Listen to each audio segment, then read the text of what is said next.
Hey everyone, it's Sean here, your guide to Warcraft, and I'm going to be doing an achievement today called No Time to Heal. This is a pet battle achievement to win 5 pet battles in a row without letting a pet die, and it's one that's been in the game since the start. Well, when I say that, I mean mists, not... Never mind, you know what I mean. But anyway, so the thing you're probably most interested in seeing is the pets that I'm going to be using and how I utilize them. So to start with, I'm using the magical Crawdad.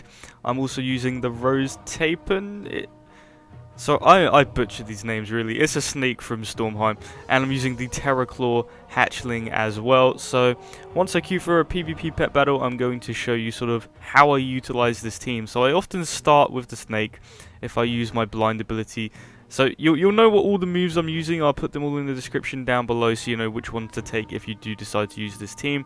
Now, this is where you can sort of test the waters if you like, because it's sort of an ability where you can apply the blind, then you use an ability which does double damage if they're blinded. Now, if they let their pet get hit by double damage, they're not really the smartest. But if they swap it out like that guy did, it means that they know what they're doing. So it's really about testing the waters. Like I said, you want to not let any pets die here. I usually then switch to Teroclaw as a flying pet. He does have an advantage for speed, so it's often best to do that. He can use heals so that he can keep himself up, and he has a dodge which is very handy.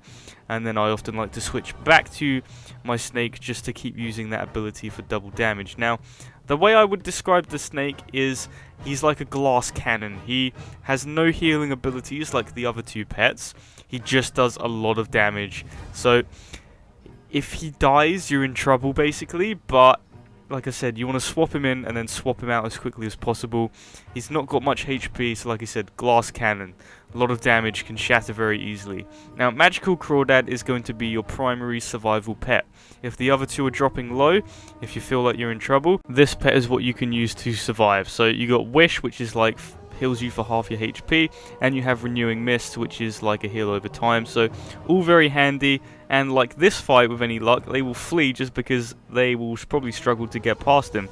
Now, another trick to this achievement, I've seen a lot of back and forth with this one, is if you're up against a team that you know you can't beat, you either know the pet configuration, or like there, I had already fought them before earlier that night, and I know that my team can't win, you can forfeit.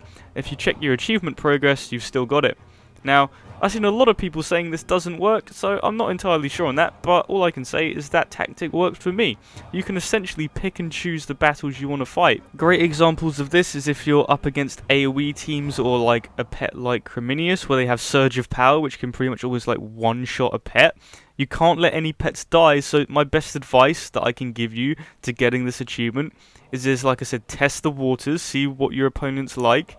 If you know that you cannot win, or if a pet's going to die at any point, you can forfeit, keep the progress on your achievement. So you could, like I said, you can pick and choose the battles that you want to win 5 in a row without letting a pet die, and that is the best advice I can give you for this achievement. But that's all for this guide, so I really hope it helped. If you have any questions, leave them in the comments below.